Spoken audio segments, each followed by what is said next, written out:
में नकल माफिया का बड़ा खेल सामने आया है। एसओजी ने हाई कोर्ट एलडीसी भर्ती परीक्षा 2022 में ब्लूटूथ के जरिए नकल कराने के मामले में 9 कर्मचारियों को गिरफ्तार किया है। इस गड़बड़ी का मास्टरमाइंड पौरव कोलार है, जो पहले भी पटवारी और रीट भर्ती परीक्षाओं में नकल करवाने के आरोप में गिरफ्तार हो चुका है। कान खोलकर सुन ले सरकारी नौकरी के खरीदार, कानून से बचने की हर कोशिश होगी तार तार। एचसीएलडीसी भर्ती परीक्षा 2022 में पास 9 कर्मचारी गिरफ्तार। कानून से बचने की तदबीर काम नहीं आई। कुछ महीनों की आंख मिचौली के बाद सरकारी नौकरी खरीदने वाले शातिर दबोच लिए गए। एसओजी ने हाईकोर्ट एलडीसी की भर्ती परीक्षा 2022 में ब्लूटूथ के जरिए नौकरी झटकने वाले 9 एलडीसी को गिरफ्तार कर लिया। एसओजी की उदयपुर और बीकानेर सहित 9 जिलों की टीमों ने अलग अलग जगहों पर दबिश देकर इन कर्मचारियों को गिरफ्तार किया है।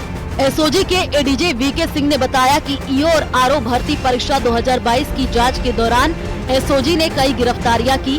गिरफ्तार आरोपी पौरव कालेर ने पूछताछ में एसओजी को बताया कि उसकी गैंग ने हाईकोर्ट एलडीसी भर्ती परीक्षा 2022 का पेपर लेकर ब्लूटूथ का उपयोग करके कई परीक्षा केंद्रों के परीक्षार्थियों को पढ़ाया था, जिस पर एसओजी की टीम ने कुछ समय पहले कालेर को जेल से गिरफ्तार कर दोबारा पूछताछ की। ईओ भर्ती परीक्षा में जब पौरव कालेर को गिरफ्तार किया गया था, जो ब्लूटूथ के सहारे नकल कराने में काफी मुकदमों में अरेस्ट हो चुका है, तो उसके पूछताछ में ये बात सामने आई थी कि 2022 में हाई कोर्ट एलडीसी की जो परीक्षा हुई थी, उसमें भी उन्होंने इस परीक्षा में ब्लूटूथ के सहारे बहुत सारे कैंडिडेट को पेपर पढ़ाया था। एसओजी के एडीजे वीके सिंह के मुताबिक पूछताछ एडिशनल एसपी हरिप्रसाद सोमानी निर्देशन में विशेष टीम बना करके की गई। एसओजी की टीम की जांच में सामने आया कि 26 परीक्षार्थियों ने ब्लूटूथ का उपयोग कर परीक्षा पास की। इसके अलावा लगभग 18 से अधिक परीक्षार्थी संदेह के दायरे में हैं, जिनसे गहनता से पूछताछ की जाए।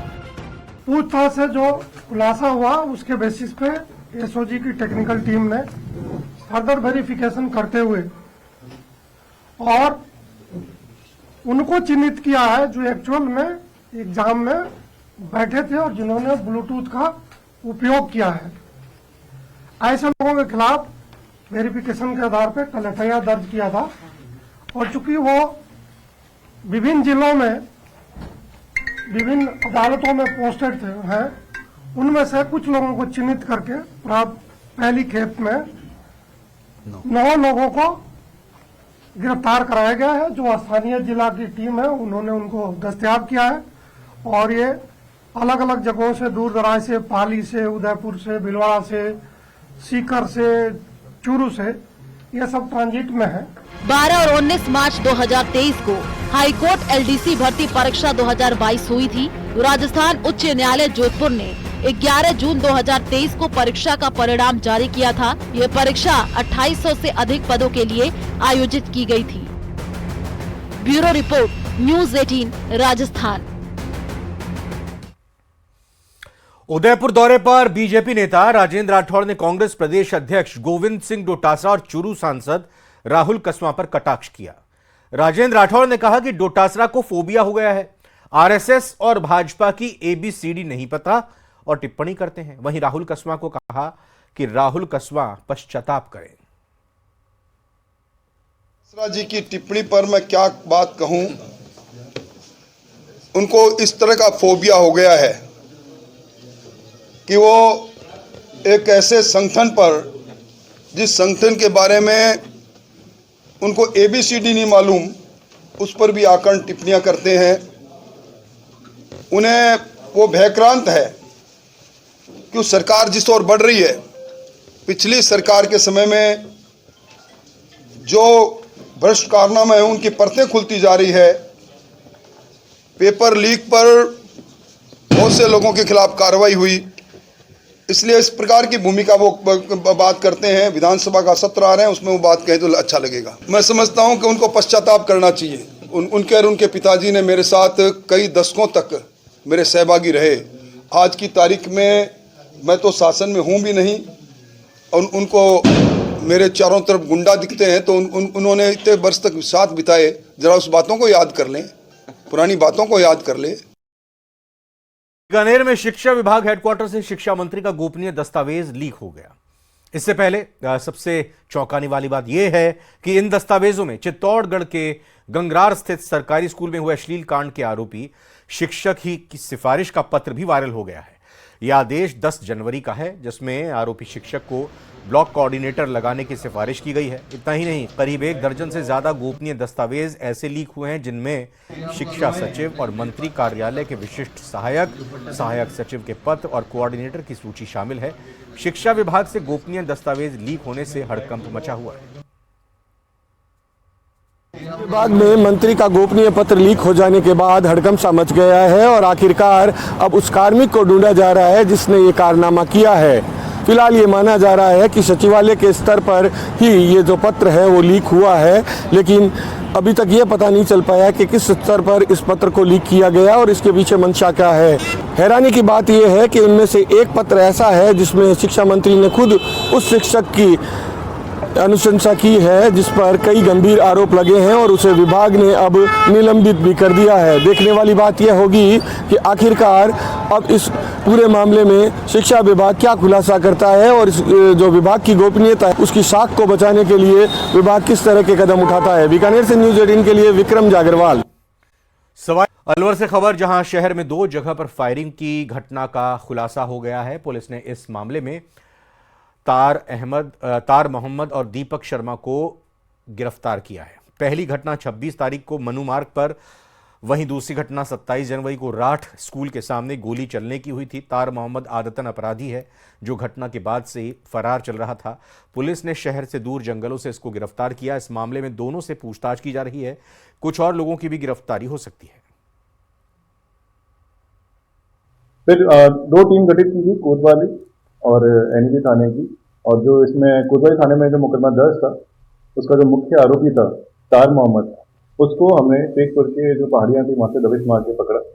इसमें हमारी मदद एक तो बहादुरपुर चौकी और एनबी थाना इलाके की टीम ने काफ़ी हेल्प करी और उसको जब पकड़ा तो हकीकत सामने उसमें ये था कि जब तार मोहम्मद के खिलाफ 307 का मुकदमा दर्ज हुआ कोतवाली थाना इलाके के अंदर, तो उसने एक षड्यंत्र रचा जिसमें उसने दीपक शर्मा, उसके ही साथी को गोली मार के इल्जाम संजय खान से लगा दिया। जयपुर के गांधीनगर थाना इलाके में 21 जनवरी की रात लूट की वारदात को अंजाम देने के मामले में पुलिस ने 2 आरोपियों को गिरफ्तार किया है, जिनके पास से 3,29,29,29,000 रुपए और गहने बरामद हुए हैं। पुलिस की माने तो आरोपी उत्तराखंड से नेपाल भागने की फिराक में थे। प्रेस कॉन्फ्रेंस में डीसीपी तेजस्विनी गौतम ने लोगों से नौकर रखने से पहले उनके वेरिफिकेशन की अपील की है। महिला से लूट का मामला, पुलिस ने 2 आरोपियों को किया गिरफ्तार। भारत नेपाल बॉर्डर से हुई दोनों की गिरफ्तारी। राजधानी जयपुर में 8 दिन पहले बुजुर्ग महिला और 2 नौकरों को बंधक बनाकर लाखों की लूट करने के मामले में जयपुर पुलिस ने भारत नेपाल बॉर्डर से मकदूल तमाई और दान बहादुर पोहरा नाम के इन 2 आरोपियों को गिरफ्तार किया है। दोनों नेपाल के रहने वाले हैं। जयपुर पुलिस ने इनके पास से तकरीबन 3.25 लाख रुपए और ज्वेलरी बरामद की है। पुलिस ने लोगों से अपील की है कि वो घर पर नौकर रखने से पहले उसका वेरिफिकेशन जरूर कराएं। इतना ही नहीं, जो लोग वेरिफिकेशन नहीं कराएंगे उनके खिलाफ भी एक्शन की बात कही। आप लोगों के माध्यम से मेरा सिर्फ जयपुर की जनता को इतनी ही अपील है कि जब भी हम किसी टेनेंट को, किराएदार को या सर्वेंट को रखते हैं तो ये जिम्मेदारी हमारी है कि हम उसकी पुलिस वेरिफिकेशन कराएं, और साथ ही साथ ये सभी मकान मालिकों के लिए ये जिम्मेदारी है, कानूनन जिम्मेदारी है कि यदि आपका किराएदार कोई ऐसी गतिविधि करता है या कोई ऐसा क्राइम करता है जिससे कि पब्लिक एट लार्ज को फर्क पड़ता है या हीनियस क्राइम करता है, और अगर आपने वेरिफिकेशन नहीं कराई है तो मकान मालिक के खिलाफ भी संबंधित धाराओं में कानूनन कार्रवाई की जा सकती है। गौरतलब है कि करीब 8 दिन पहले जयपुर के कानोता बाग में देवी पथ पर बना मंजू कोठारी नाम की बुजुर्ग महिला का वही मकान है जिसमें वारदात से महज 10 दिन पहले काम पर रखी गई सावित्री नाम की महिला ने अपने 2 साथियों के साथ मिलकर वारदात को अंजाम दिया था। बुजुर्ग महिला और उसके अन्य 2 नौकरों को बंधक बनाकर तकरीबन 60 से 70 लाख रुपए की लूट की। बुजुर्ग महिला अकेले रहती है, और आवागमन कम है, तो दूसरों के माध्यम से एक नई नौकरानी को वहाँ पे प्लांट किया गया और फिर बाकी लोगों से कॉन्स्पिरेसी के तहत बाकी लोगों को बुलाकर इस घटना को अंजाम दिया गया। तो ये मकदूल ने किया। और जो दूसरा व्यक्ति है, जो हमारा आरोपी है, जिसने इन सबको बिना किसी आइडेंटिटी कार्ड के या फर्जी आइडेंटिटी कार्ड पे दान बहादुर ने इनको रुकवाया और इनको यहाँ से भगाने में जो सहयोग दिया, वो व्यक्ति भी हमारे पास है।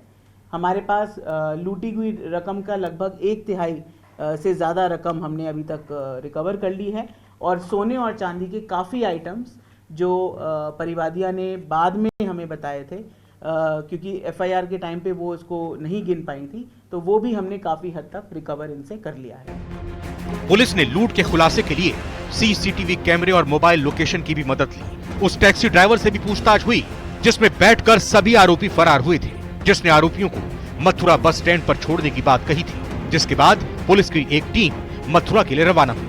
बाद में उनके उत्तराखंड की तरफ जाने की सूचना मिली, जहां से मकदूल दमाई और दान बहादुर बोहरा को गिरफ्तार किया।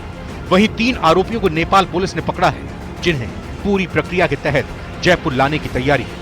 वहीं इस मामले में 2 आरोपियों की तलाश जारी है, जिनमें से एक वो नौकरानी भी है जिसे घर के काम के लिए रखा गया था। जयपुर पुलिस ने अपनी प्रेस कॉन्फ्रेंस में साफ तौर पर कहा है कि यदि कोई व्यक्ति अपने घर में नौकर या किराएदार रखता है तो उनका पुलिस वेरिफिकेशन ज़रूर कराए। पुलिस ने चेतावनी भरे लहजे में ये भी कहा है कि अगर लोग इन बातों को नहीं फॉलो करते हैं तो जो उनके यहाँ नौकर या कोई किराएदार उनके यहाँ जो है किसी तरह की वारदात करता है तो उसकी लायबिलिटी उनकी भी होगी और उनके खिलाफ भी मामला दर्ज किया जा सकता है। कैमरामैन शेर सिंह के साथ हितेंद्र शर्मा, न्यूज़ 18 राजस्थान। 31 जनवरी से शुरू होने जा रही विधानसभा के सत्र से पहले विधानसभा में स्पीकर वासुदेव देवनानी की अध्यक्षता में सर्वदलीय बैठक हुई, जिसमें सीएम भजनलाल शर्मा के अलावा नेता प्रतिपक्ष टीकाराम जूली, संसदीय कार्य मंत्री जोगाराम पटेल, बीएसपी विधायक मनोज न्यांगली समेत नेता मौजूद रहे। और इसके अलावा इस बार विधानसभा अलग कलेवर में दिखेगी। आइए इस रिपोर्ट में आपको बताते हैं।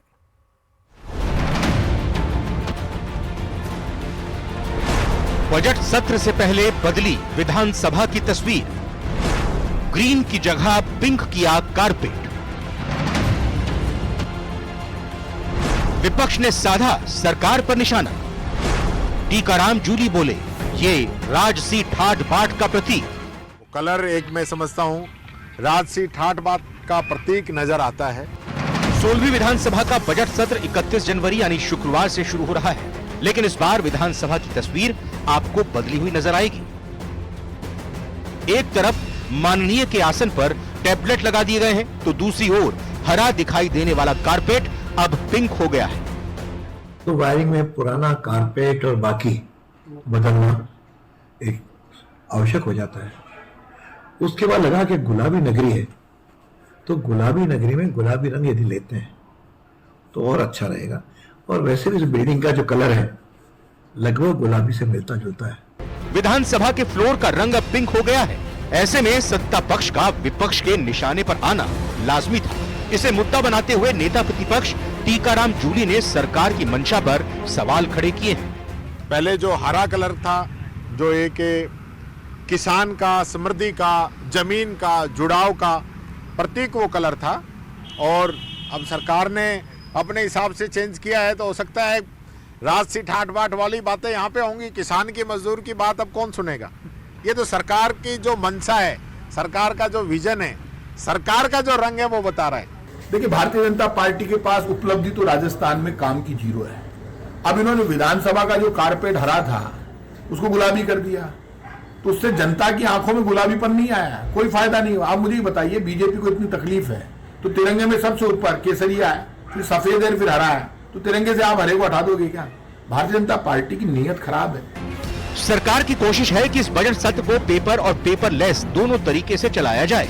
ऐसे में बदलाव सिर्फ विधानसभा के फ्लोर पर ही नजर नहीं आएगा, बल्कि विधायकों की टेबल्स पर भी टैबलेट्स लगा दिए गए हैं। विधायकों को ट्रेनिंग भी दी गई है।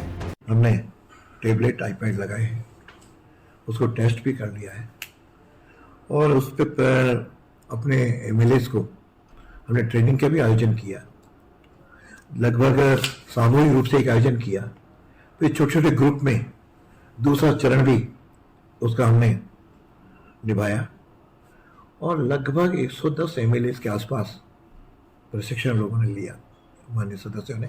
बजट सत्र से पहले विधानसभा स्पीकर वासुदेव देवनानी की अध्यक्षता में विधानसभा में सर्वदलीय बैठक भी हुई, जिसमें सीएम भजनलाल शर्मा के अलावा नेता प्रतिपक्ष टीकाराम जूली समेत कई विधायक मौजूद रहे। बैठक में चर्चा हुई कि कैसे सदन को शांतिपूर्वक चलाया जाए।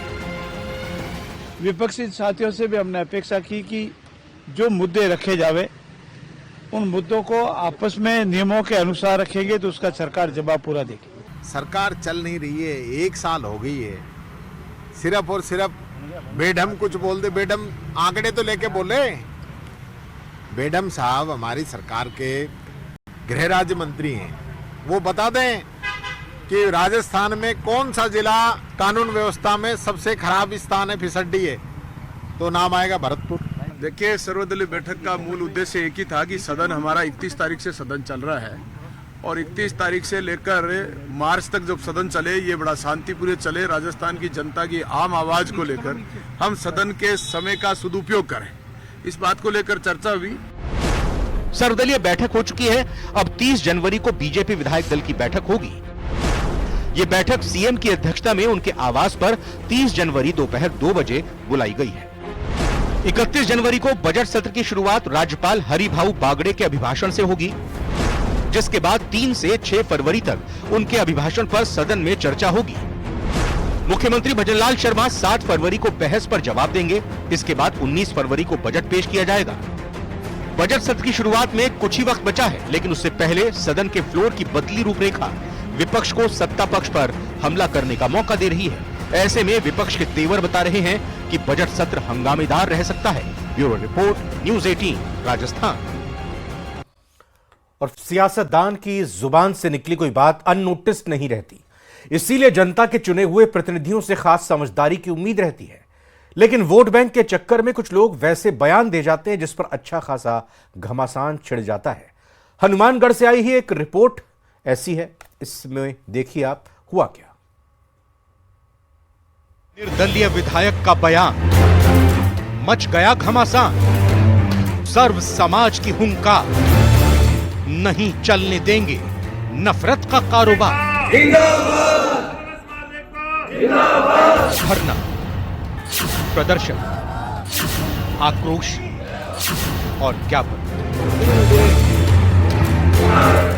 तस्वीरें हनुमानगढ़ की। निर्दलीय विधायक गणेश राज बंसल के एक बयान से मचा घमासान थमने का नाम नहीं ले रहा।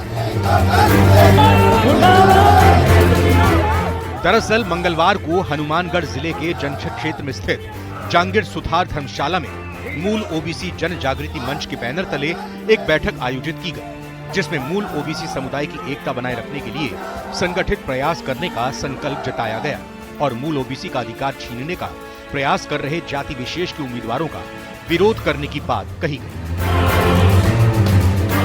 ने एकजुट होकर ये प्रण लिया है कि वो आगामी जो भी चुनाव होंगे उनमें मूल ओबीसी अपनी एकता बनाए रखेगी और जाति विशेष जो इनका हक खा गए जाट समुदाय, उनके विरोध में ये मत करेंगे। निर्दलीय विधायक गणेश राज बंसल का विवादित बयान वायरल हुआ, जिसके बाद बुधवार को हनुमानगढ़ के बाशिंदों का आक्रोश भड़क उठा। आक्रोशित नागरिकों ने जिला कलेक्ट्रेट का घेराव करते हुए विधायक गणेश राज बंसल के खिलाफ जमकर नारेबाजी की। जाट, जट, सिख, बिश्नोई और मुस्लिम समाज के नागरिकों ने हनुमानगढ़ विधायक गणेश राज बंसल पर जातीय द्वेष बढ़ाने का आरोप लगाया। सरकार ने नियम बना रखे हैं, अगर कोई मूल ओबीसी में वो भी हमारे हैं, और ओबीसी के अंदर अगर कोई मुस्लिम समाज, सिख समाज, बिश्नोई समाज, जाट समाज, सारे हम इकट्ठे हैं। उन्होंने एक आपसी भाईचारे को खत्म करने का जो वीडियो है वो वायरल किया है, ताकि आपस में लोगों का जुड़ाव ना रह पाए। सरकार ने ਜਿਹੜਾ ओबीसी ਚ ਜਾਤੀਆਂ ਸ਼ਾਮਿਲ ਕੀਤੀਆਂ ਨੇ, ਕੱਲਾ ਜਾਟ ਸਮਾਜ ਦਾ ਕੀਤਾ ਨਹੀਂ, ਉਹਦੇ ਵਿੱਚ ਜਾਟ ਭਾਈਚਾਰਾ, ਜੱਟ ਸਿੱਖ ਭਾਈਚਾਰਾ, और बिश्नोई भाईचारा ਤੇ महमदन भाईचारा, ये सारा ओबीसी ਚ शामिल किया है। नागरिकों ने विधायक के खिलाफ कार्रवाई के लिए राज्यपाल और मुख्यमंत्री के नाम जिला कलेक्टर को ज्ञापन सौंपा। सर्व समाज ने विधायक के खिलाफ कार्रवाई न होने पर आंदोलन की चेतावनी दी। न्यूज़ 18 राजस्थान के लिए हनुमानगढ़ से राजू रामगढ़िया की रिपोर्ट। राजस्थान सरकार के 1 महीने पहले लिए गए एक फैसले को लेकर जमकर विरोध किया जा रहा है। जिला और संभाग खत्म करने के बाद नीम का थाना और पाली में आज भी मुद्दा गर्म है। आइए इस रिपोर्ट में देखते हैं।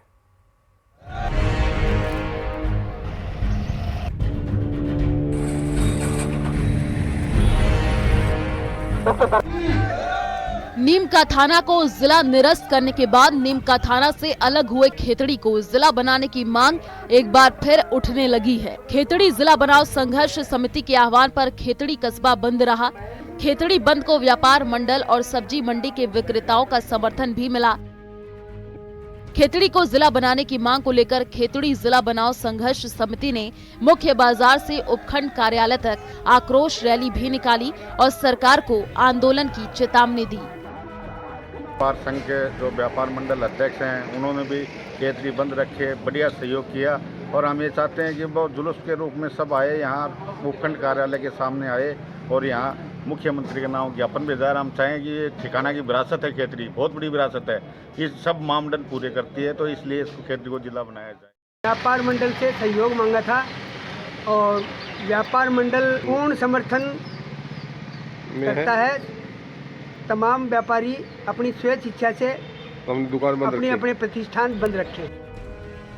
खेतड़ी को जिला बनाने की मांग को लेकर प्रदर्शन करते हुए उपखंड अधिकारी को सीएम के नाम ज्ञापन सौंपा गया और स्थानीय नेताओं और व्यापारियों ने 30 जनवरी को पूर्ण बंद और चक्का जाम का ऐलान किया है, जिसे बार एसोसिएशन सहित विभिन्न संगठनों का समर्थन मिल रहा है। खेतड़ी की जनता ने खेतड़ी बाजार से और जुलूस के रूप में उपखंड कार्यालय तक इकट्ठा होकर इस जिला बनाओ संघर्ष समिति के नेतृत्व में मार्च किया था और मुख्यमंत्री के नाम एसडीएम खेतड़ी के मार्फत ज्ञापन भी भेजा है। सारा काम जो शांतिपूर्ण तरीके से किया गया और इसमें अभिभाषक संघ खेतड़ी भी अपना पूर्ण योगदान प्रदान कर रहा है। आज व्यापारी मंडल खेतड़ी से बंद के आह्वान पर, जिला बनाने के बंद के आह्वान पर उनसे समर्थन मांगा, उन्होंने पूरा समर्थन दिया। आज पूर्ण रूप से खेतड़ी बंद है और हमें राज्य सरकार पे न्याय पे पूरा भरोसा है। खेतड़ी के साथ न्याय।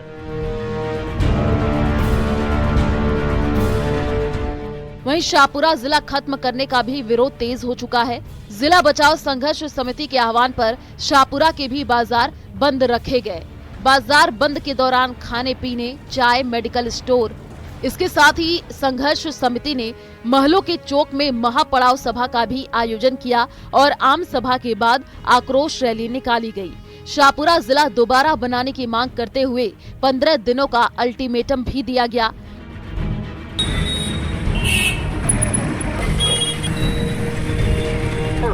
वहीं केवल पाली में भी संभाग बचाओ आंदोलन संघर्ष समिति ने शहर बंद रखा।